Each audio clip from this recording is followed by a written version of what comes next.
அண்ணா வணக்கம். சீமான் அவர்கள் பாத்தீங்கன்னா இது ஒரு காலத்துல அவர் காதல்ல இருந்திருக்கலாம், ஒரு காலத்துல அவர் பழக்கத்துல இருந்திருக்கலாம். அதுக்கப்புறம் அவங்கவுங்க பாத்தீங்கன்னா அவங்கவுங்க வாழ்க்கையை தேடிட்டு போயிட்டாங்க, அவங்கவுங்க தனித்தனியா வாழ ஆரம்பிச்சிட்டாங்க. இப்படி இருக்கக்கூடிய இந்த சூழ்நிலையில இத்தனை ஆண்டுகளாகியும் தொடர் குற்றச்சாட்டுகளை வந்து ஒரு பெண்ணை வச்சு அவங்க சொல்ல வச்சுட்டு இருக்காங்க. அதே போல இப்ப பாத்தீங்கன்னா ஒரு ஹனி ட்ராப் மாதிரி பண்ணி சீமான் அவர்களை வந்து வீழ்த்தணும் அப்படின்றதுக்காக இப்படி ஒரு முயற்சி செய்யப்பட்டிருக்கிறதுக்காக அந்த பேட்டி கொடுத்து அந்த பெண் சொல்றாங்க. இதுக்கெல்லாம் பின்னணியில என்னவா இருக்கும், இது என்ன காரணமா இருக்கும், ஏன் சீமான் அவர்கள் டார்கெட் பண்ணப்படுறாருன்னு நீங்க நினைக்கிறீங்க? வணக்கம் பிரியகுமார், ஜெபகுமார். இதுக்கு முன்னாடி நம்ம பல தடவை இது சம்பந்தமா பேசியிருக்கோம். ஆனா அது எப்பனா இது வந்து ஒரு சீசன் மாதிரி வந்துகிட்டே இருக்கும். அதாவது இந்த விஜயலட்சுமி விஷயம் பாத்தீங்கன்னா இது வரைக்கும் நடந்தது ஓரளவுக்கு எல்லாருக்கும் தெரியும். என்ன அப்படின்னா இப்ப அந்த பேட்டி கொடுக்குற அந்த பெண்ணு என்ன சொல்றாங்கன்னா, இப்ப விஜயலட்சுமி வச்சு இந்த மாதிரி எல்லாம் சீமான வந்து தவறா சித்தரிக்கணும்ன்றதுக்காக ஒரு குழுவே இயங்கிட்டு இருக்குது, அவங்க காசு வாங்கிட்டு இதை பண்றாங்க அப்படின்ற குற்றச்சாட்டு வைக்கிறாங்க. அதாவது அந்த பேட்டி கொடுக்குற அந்த பெண்ணு அது போல சீமானை வந்து இந்த மாதிரி சிக்க வைக்கணும், இந்த மாதிரி ஒரு சின்ன பொண்ணை வச்சு ஒரு பொம்பளை கேஸ்ல சிக்க வைக்கணும்ன்றதுக்காக வேண்டி ஹனி டிராப் பண்ணுன்றதுக்காக இந்த மாதிரி பெரும் தொகையை வாங்கிட்டு அவங்க பண்றாங்க அப்படின்னும் போது யார் இதெல்லாம் பின்னணியில இருந்து பண்ணுவாங்கன்னு நீங்க நினைக்கிறீங்கன்னா? அதாவது அவங்க விஜயலட்சுமி இவங்க வந்த காலகட்டம்லாம் பாத்தீங்கன்னாக்கா அண்ணனுக்கு திருமணம் நடந்த காலகட்டம் 2013. அந்த காலகட்டத்தில் அவருக்கு திருமணம் நடந்துச்சு. அந்த காலகட்டத்தில எல்லாம் அவங்க வரவே இல்லை. அதற்கு பின்னாடி பாத்தீங்கன்னா சீமானனுடைய அந்த காலகட்டத்தில் ஒருவேளை சீமானனை இன்னைக்கு இருக்கிற மாதிரி மிகப்பெரிய ஒரு வளர்ச்சியில இருந்து ஒரு 8% வாக்கு 2013க்கு முன்னாடியே, திருமணத்துக்கு முன்னாடியே அவர் வாங்கியிருந்தாருன்னா கண்டிப்பா அவருடைய திருமணத்திலேயே இந்த விஜயலட்சுமியை வச்சு ஒரு மிகப்பெரிய பிரச்சனை ஏற்படுத்தியிருப்பாங்க, ஒரு அசிங்கத்தை ஏற்படுத்தியிருப்பாங்க. இங்க நீங்க ரெண்டே விஷயம் தான் ஜெபகுமார் நீங்க தெரிஞ்சுக்கிறேன். சீமானனை இவங்களால் கொள்கை ரீதியாக எதிர்கொள்ள முடியல, சீமானுடைய வாக்கு சதத்தை தடுத்து நிறுத்த முடியல, சீமானனை போற இளைஞர்களை தடுத்து நிறுத்த முடியல. வேற வழி இல்ல. கொள்கை ரீதியாக சித்தாந்த ரீதியாக சீமானை வீழ்த்த முடியாத இந்த திராவிட கூட்டம் வேற வழி இல்லாம இந்த ஹனி டிராப் மாதிரியான பெண்களை வைத்து இந்த மாதிரியான வேலையை பார்க்குது. நீங்க விஜயலட்சுமியினுடைய ஆணி வேற தேடி போனீங்கன்னா அது முடிகிற இடம் திராவிடமா இருக்கும், திமுகவா இருக்கும். இப்ப நீங்க சொல்லக்கூடிய இந்த சீரியல்ல நடிக்கக்கூடிய நடிகை, சின்னத்திரை நடிகை வந்து பேசியிருக்காங்க, பேட்டி கொடுத்துருக்காங்க. அவங்களுடைய தொடர்பை நீங்க பாத்தீங்கன்னாக்கா அந்த ராஜ்கண்ணன் நீங்க தொடர்பு கொண்டு போனீங்கன்னா அதனுடைய வேறு முடிகிற இடம் திமுகவா இருக்கும், திராவிடமா இருக்கும்.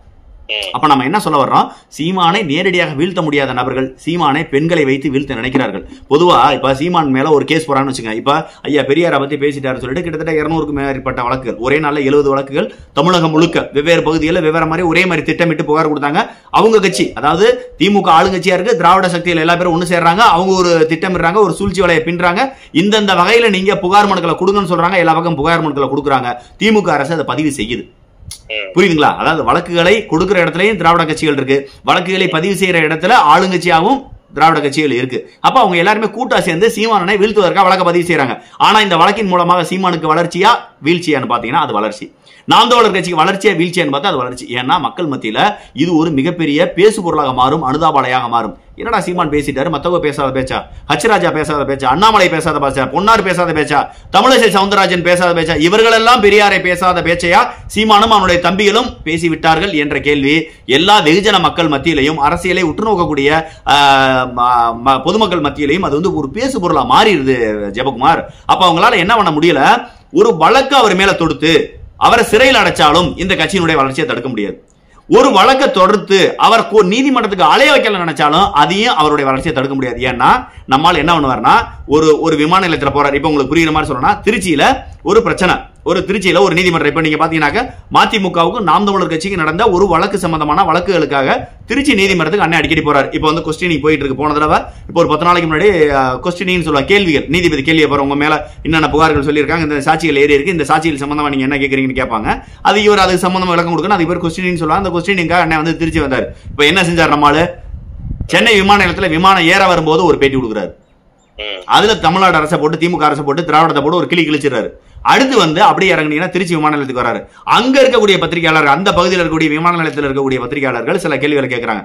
அங்கேயே வச்சு திமுகவையும் சரி திராவிடத்தையும் சரி ஒரு பொலன்னு பொளந்து விட்டு அடுத்து இதுக்கு போறாரு, நீதிமன்றத்துக்கு போறாரு. நீதிமன்றத்தில் போய் வழக்குகள்லாம் முடிஞ்சு வெளியில வரும்போது அங்கே ஒரு பேட்டியை கொடுக்குறாரு.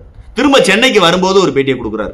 மறுநாள் தான் வர்றாரு, வந்த உடனே ஒரு பேட்டியை கொடுக்குறாரு. அப்ப என்ன ஆகுது, இவர் பயணப்படக்கூடிய இடங்கள் எல்லாத்துலயுமே அங்கங்க பத்திரிகையாளர்கள் இருக்கிறாங்க.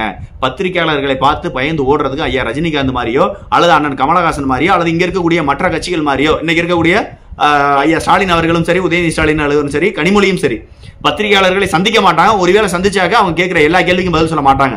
ஆனால் சீமானனை மட்டும்தான் இருக்கிற அரசியல்வாதிகளே வேற எதுக்கும் கேள்வி இருக்கா, நீங்க நல்லா ஒத்து பாருங்க, பத்திரிகையாளர்களை பார்த்து அவர் கேட்பாரு, வேற எது கேள்விகள் இருக்கா, போலாமா, போயிட்டு வரோம், அண்ணன் போயிட்டு வரோம் அப்படிம்பாரு. இது மாதிரி ஒரு பத்திரிகையாளரை சொல்லுங்க. அம்மையார் கனிமொழியை போய் ஒரு கேள்வி கேட்டாங்கன்னா, நீங்க தேர்தலுக்கு முன்னாடி எல்லா வகையான ஆராய சாலைகளையும் மூடுவோம்னு சொன்னீங்களே, மூடிட்டீங்களான்னு கேள்வி கேட்டா உடனே போயிட்டு வரேன் அப்படின்னு கிளம்பிடுவாங்க. என்னைக்காவது ஒரு நாள் சாராயம் சம்பந்தமாகவோ, விதவை பெண்கள் சம்பந்தமாகவோ, சாராய சாவுகள் சம்பந்தமாகவோ கனிமொழி பேட்டி கொடுத்திருக்காங்களான்னு கேட்டா அந்த கேள்வி கேட்டோடனே போயிடுவாங்க.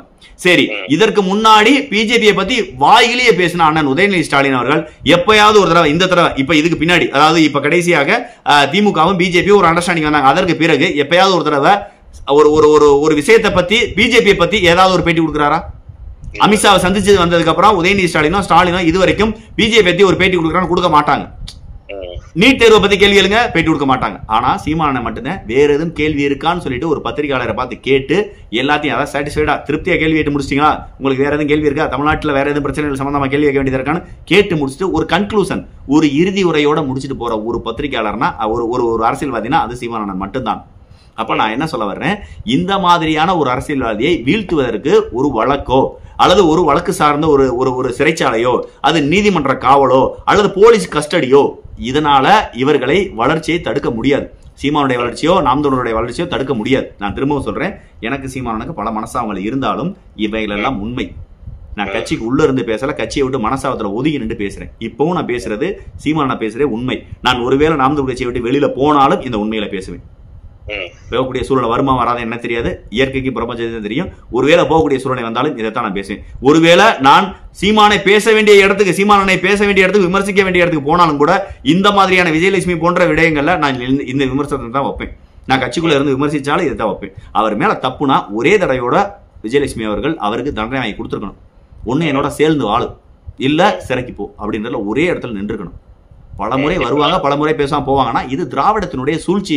ஜெபக்குமார், இந்த சூழ்ச்சியில இருந்து சீமானனை மக்கள் எல்லாருமே காப்பாத்திட்டு இருக்காங்க. மக்களுக்கு தெரியுது இது திட்டமிட்டு பண்ணப்படிய கூட ஒரு சூழ்ச்சி. இப்போ ஒரு லேடி வெளியில வந்துட்டாங்களா, இப்ப ராஜ்கண்ணன் யாரு, அவருக்கு பின்புலம் என்ன, எப்படி அவர்கள் திராவிட கூட்டத்தினுடைய சதியோடு பின்னப்பட்டார் அப்படிங்கிறது, அதனுடைய வேர் எப்படி எல்லாம் இருந்துச்சுக்கிறது இன்னும் ஒரு 10 நாள் போருங்க எல்லாமே வெளியில வந்துடும்.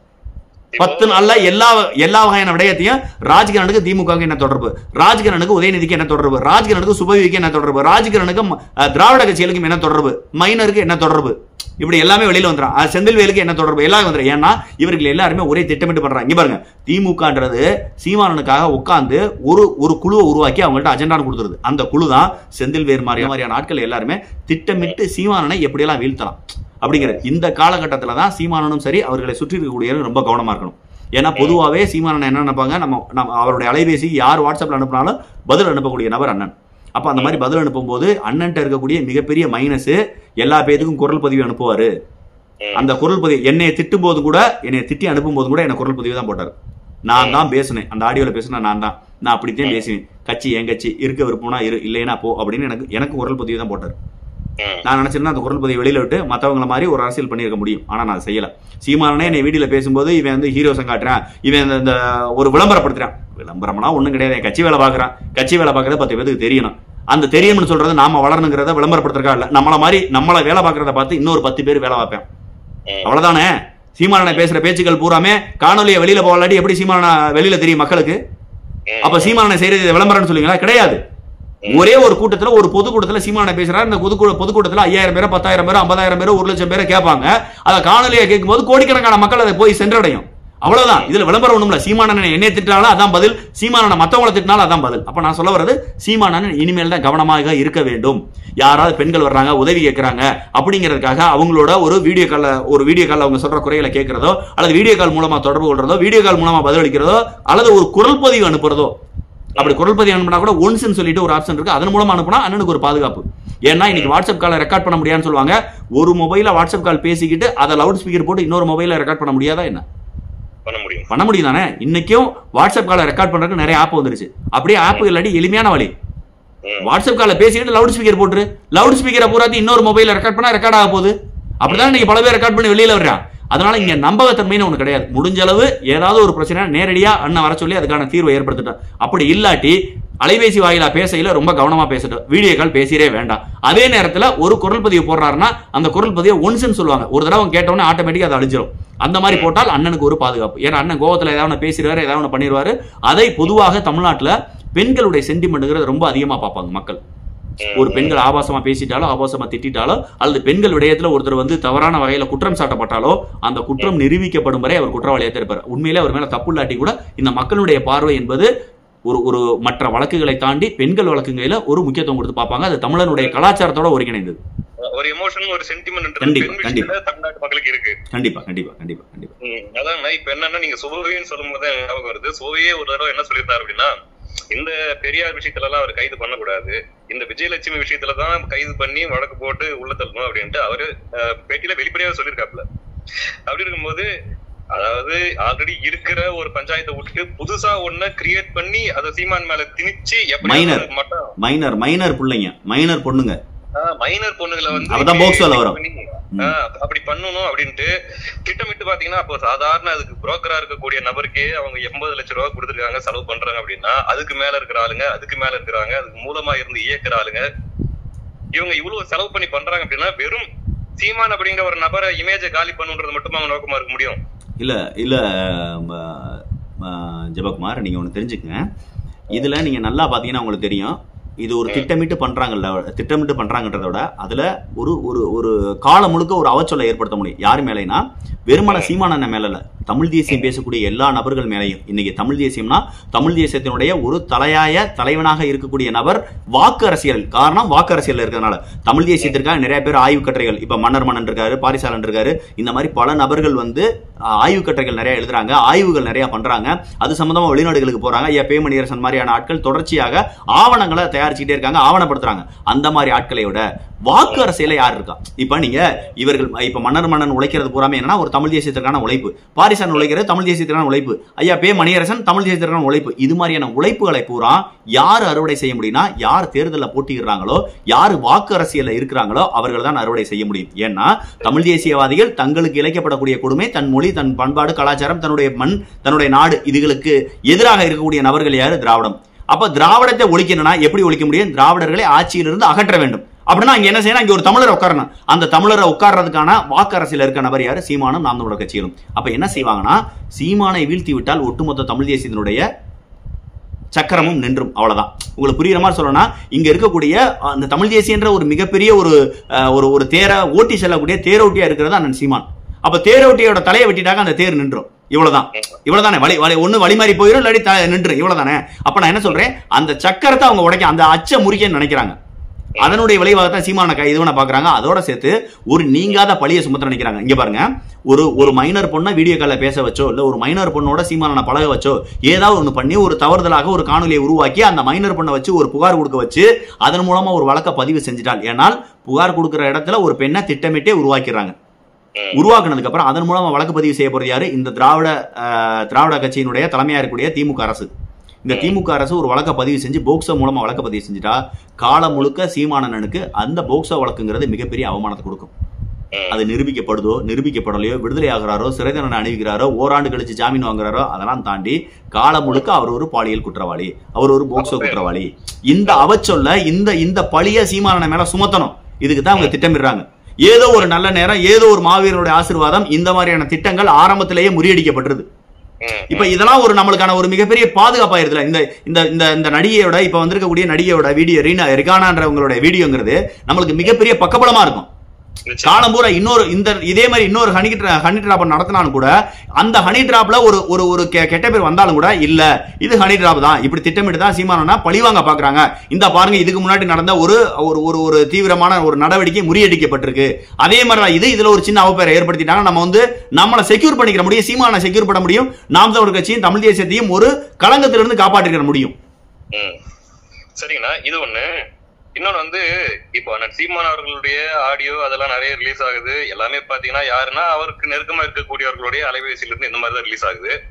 அதே போல இப்போ இப்படிப்பட்ட ஒரு மிகப்பெரிய சூழ்ச்சி, அதாவது நம்ம கற்பனைக்கு கூட செய்ய முடியாத அளவுக்கு ஒரு மிகப்பெரிய சூழ்ச்சியை திராவிடம் செய்யுது அப்படின்னா எந்த அளவுக்கு அண்ணன் சீமான் அவர்கள் மற்றவர்களிடம் மட்டும் அல்லாம தன் உடன் இருப்பவர்களே கூட கவனமா இருக்கணும்னு நீங்க நினைக்கிறீங்க? இல்ல நீங்க இதுல நல்லவர் தீயவர் அப்படின்லாம் நம்ம சொல்ல முடியாது. நிரந்தர அரசியலை பொறுத்தளவு ஒரு பழமொழி, ஒரு ஒரு ஒரு ஒரு அல்காரிதம் இருக்கு அரசியலை பொறுத்தளவு. அதுதான் வந்து பிலாசபின்னு கூட சொல்லுவாங்க. அல்காரிதம் பிலாசபி இப்படி சொல்லலாம். நிரந்தர நண்பனும் இல்ல, நிரந்தர எதிரியும் இல்ல அரசியல்ல. அப்படி இருக்கும்போது யாரையுமே, நான் என்னைய பொறுத்தளவு சொல்றேன், என்னை உட்பட, நானும் சீமானா நம்ப வேணாம், சீமானா என்னை நம்ப வேணாம்.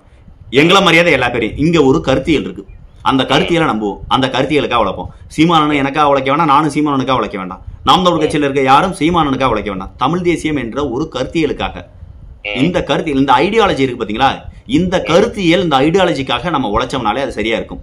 அவ்வளவுதான். அதுபோதுக்கு சீமானனை தன்னை சுற்றி இருப்பவர்களுடைய நோக்கம் என்ன? இங்க நீங்க ஒண்ணு தெரிஞ்சுக்க ஜெபக்குமார், நான் யாரையும் குறை சொல்லி சொல்லல. எல்லாருக்குமே ஒரு பேராசை இருக்கும். ஒண்ணு பணம், இல்ல பதவி, இவ்வளவுதான். அப்போ அந்த ரெண்டுல உங்களை சுத்தி இருக்கிறவங்க எதுக்காக இருக்கிறாங்கன்ற நீங்க ஐடென்டிபிகேஷன் பண்ணிக்கோங்க. ஒருவேளை இது ரெண்டுக்கு ஆசைப்படாத நபர்கள் கூட உங்க பக்கத்துல இருக்கலாம். இருந்தாலும் கூட எல்லாரோடையும் கவனமா இருங்க. யாரும் எப்போ வேணாலும் எதை வேணாலும் நீங்க இயல்பா பேசுற கூட ரெக்கார்ட் பண்ண வாய்ப்பு இருக்கு. ஸோ எல்லாருக்கிட்டையுமே ரொம்ப கவனமா இருங்க. நீங்க எப்ப பேசினாலும் திறந்த வெளியில எல்லாத்திட்டையுமே ஒரு மனம் விட்டு பேசிடக்கூடிய நபர். நான் உங்க கூட இருந்திருக்கேன். மனம் விட்டு பேசக்கூடிய நபர் நீங்க. எதா இருந்தாலும் ஒரு கோவத்துல மனம் விட்டு பேசிங்க, மனம் விட்டு செய்யுங்க. அப்படிதான் என்னை திட்டின ஆடியோ கூட இருந்திருக்க வாய்ப்பு இருக்கு. ஒரு மனம் விட்டு கோவத்துல திட்டிருவீங்க, எல்லாம் பண்ணிருக்கீங்க. ஆனால் அது வந்து தொலைநோக்கில் வச்சுக்கக்கூடிய நபர் இல்ல. கோவத்துல ஏதாவது பேசக்கூடிய நபர், திட்டக்கூடிய நபர் தான். ஆனால் அதையும் கூட பார்த்து திட்டுங்க, கோவப்படுங்க. நீங்க அப்படியெல்லாம் திட்டினதுனாலதான் இன்னைக்கு நத்தம் சிவசங்கரன், காளியம்மாள் போன்ற நபர்கள் காளியம்மா விலகி போனதுக்கான காரணமும் உங்களுடைய அசால்ட்டா நீங்க போட்ட குரல் பதிவு. நத்த சிவசங்கரன் இவ்வளவு கோவமா ஒதுங்கி நின்று உங்களுக்கு ஆதரவா பேசினாலும் இவ்வளவு ஒதுங்கி நின்று இன்னும் வரையும் வந்து சேராம இருக்கிறதுக்கான காரணமும் உங்களுடைய யதார்த்தமான ஆடியோ பதிவுகள் தான். அப்ப நீங்க ரொம்ப கவனமா இருக்கணும்னு முதல் எடுத்த உடனே எவரையுமே நம்பாதீங்க. உங்களுடைய நிழலை கூட நம்பாதீங்க. காரணம், இருட்டுல உங்க நிழல் உங்க பக்கத்துல இருக்காது. அதனால எவரையும் நம்பாதீங்க. நீங்கள் தமிழ் தேசியத்தினுடைய ஒற்றை நம்பிக்கை அப்படின்னு நாங்க நம்புறோம். அதனால ரொம்ப கவனமா இருங்க. உங்களை சுத்தி இருக்கிறவங்க எதுக்காக இருக்காங்க, எப்படி இருக்கான்னு தெரியாது. எல்லோரிடமும் கவனமாக இருங்க. செவத்துக்கும் இங்க பாருங்க, செவத்துக்கும் கண்ணு இருக்கும், காது இருக்கும். நீங்க போற காருக்கும் கண்ணு இருக்கும், காது இருக்கும். உங்களை சுற்றி இருக்கக்கூடிய ஒவ்வொரு பொருளுக்கும் கண்ணு இருக்கு, காது இருக்குன்ற மறந்துடாதீங்க. அதாவது பாத்தீங்கன்னா சொந்த மகனாவே இருந்தாலும் கூட அன்புமணி அவர்கள் ஐயா ராமதாஸ் அவர்களுக்கு தெரியாம அவர் இருக்கிற சேர் கீழே கேமரா இது ஒலிப்பு ரெக்கார்ட் பண்ற கருவியை வச்சாருன்ற குற்றச்சாட்டு இருக்குது. அப்புறம் அப்படின்னும் போது அப்போ நம்ம கூட இருக்கிறவங்க எல்லாருக்கிட்டையுமே மிகுந்த, இப்போ ஒரு உதாரணத்துக்கு சொல்லணும்னா, இப்போ பாரிசாலன்ட்ட நான் போன்ல பேசணும்னு வச்சேங்களேன், கிட்டத்தட்ட 1 மணி நேரம் 1.5 மணி நேரம் அல்லது 2 மணி நேரமே கூட சில நேரங்கள்ல பேசினாலுமே முழுக்க அரசியல் பத்தி மட்டுமே தான் இருக்குமே தவிர அங்க பர்சனல் எதுவுமே வரவே வராது. அந்த அளவுக்கு பர்சனலா பேசுற அளவுக்கு என்ன பொண்ணு கொடுத்து பொண்ணா எடுத்திருக்கேன் பர்சனலா பேசுறதுக்கு. அரசியலை தவிர அரசியல் மூலமா தான் அறிமுகம், அரசியலுக்காக தான் ஒண்ணு சேரும், அரசியலுக்காக தான் பேசுறோம், ஐடியாலஜிக்காக தான் பேசுறான். அப்புறம் தனிப்பட்ட முறையில பேசுறதுக்கு என்ன மானியா இருக்கு? அதனால சரிங்கண்ணா, நீங்க சொன்னதெல்லாம் வச்சு பார்க்கும்போது இன்னும் இந்த திராவிடர்கள் என்னென்ன செய்ய காத்திருக்காங்கன்னு தெரியல. இன்னும் தேர்தல் நேரம் வரும்போது இன்னும் சில ஆவணங்கள்லாம் வச்சிருக்காங்க, இன்னும் சில வீடியோ ஆடியோ எல்லாம் இருக்குது. நிறைய பேசுறாங்க, நிறைய பேசிக்கிறாங்க. இன்னும் நிறைய ஆடியோ இருக்கு, நிறைய வீடியோ இருக்கு, நிறைய பாருங்க. உங்களை தேர்தல் நேரத்தில் ரிலீஸ் ஆக அது நீங்க என்ன ரிலீஸ் ஆனா என்ன செஞ்சாலும் மக்கள் வந்து அவரவருக்கு ஒரு பகுத்தாராயக்கூடிய அறிவு இருக்கு. அதை அவர்கள் கண்டிப்பா செய்வாங்க. இந்த பிரபஞ்சம் எல்லாருக்கும் நல்லதை செய்யும். இந்த இயற்கையை நம்புவோம், பிரபஞ்சத்தை நம்புவோம். சரிங்கண்ணா. அதே போலதான் அண்ணன் சீமான் அவர்களுக்கும் கவனமா இருக்கணும் அப்படிங்கிற மாதிரி விஷயத்திலையும் நீங்க சொல்லிட்டீங்க. அதே போல தமிழ் தேசியவாதிகள், நாம் தமிழ் கட்சியை சேர்ந்தவர்கள் இது பின்னாடி கூட ஏதாச்சும் இந்த மாதிரியான பரப்பப்படலாம், இப்படி அண்ணன் சீமானோட ஆடியோ வீடியோ ஏதாச்சும் பரப்பப்படலாம். அப்பயும் கூட எந்த அளவுக்கு மனசு தளர விடாம தமிழ் தேசியத்தின் பக்கம் நிப்பாங்க அப்படின்ட்டு தெரியல. நிப்பாங்க நம்புறோம், கண்டிப்பா நிப்பாங்க. இங்க பாருங்க, நான் திரும்ப சொல்லிட்டேன், சீமானுக்காகவோ நாம் தமிழர் கட்சிக்காகவோ நீங்க பாக்காதீங்க. இது எப்பவுமே மாறுதலுக்கு உட்பட்டது. இது ஒரு 100 வருஷம் இருக்கலாம். சீமான எவ்வளவு வயசு, 100 வயசு வாழ்றாருன்னு வச்சுக்க, 101 வயசுக்கு அப்புறம் அவருக்கு அப்புறம் இன்னொரு தலைவன் வருவான். அவன் அண்ணனை மாதிரி நேர்மையா இருப்பானா உண்மையா இருப்பானா தெரியாது. அல்லது அண்ணனோட தலை சிறந்த நேர்மையாளனா உண்மையாளனா கூட இருக்கலாம், அல்லது மோசமான ஆளா கூட இருக்கலாம். நாம் தமிழர் கட்சி தப்பான கை கூட போகலாம். இதுக்கு முன்னாடி அதிமுக எப்படி இருந்துச்சு, வரலாறு அப்படித்தானே பேசப்படுது. திமுக எப்படி இருந்துச்சு, காங்கிரஸ் எப்படி இருந்துச்சு, இன்னைக்கு இருக்க பிஜேபி எப்படி இருக்கு. அதனால வந்து இங்க எதுவுமே வந்து நிலைத்தன்மை இல்லாது. ஆனா ஒன்னே ஒண்ணு, தமிழ் தேசியம்ன்ற ஒரு ஐடியாலஜி, தமிழையோ தமிழ் மொழியோ பண்பாட்டையோ கலாச்சாரத்தையோ நீங்களும் நானா காப்பாற்ற தேவையில்லை ஜெபக்குமார். பல ஆயிரம் ஆண்டுகளுக்கு தொன்மையானது தமிழ் மொழிங்கிறோம். இத்தனை ஆண்டுகளா ஜெபக்குமார் பிரியகுமார் உட்காந்து பாத்துக்கிட்டீங்களா? நத்தம் சிவசங்கரன் சீமானன் உட்காந்து பாத்துக்கிட்டாங்களா? அப்படிலாம் கிடையாது. நீங்க ஒண்ணு தெரிஞ்சுங்க, தமிழை காப்பாற்றிக் கொள்ளும். அந்த மொழிக்கும் அந்த மொழியினுடைய கலாச்சாரத்திற்கும் பண்பாட்டிற்கும் அதனுடைய வரலாற்றிற்கும் ஒரு மிகப்பெரிய ஒரு சக்தி இருக்கு. அந்த சக்தி தன்னைத்தானே காப்பாற்றிக் கொள்ளும். நாமெல்லாம் அப்பப்போ வந்து போற காரணிகள்.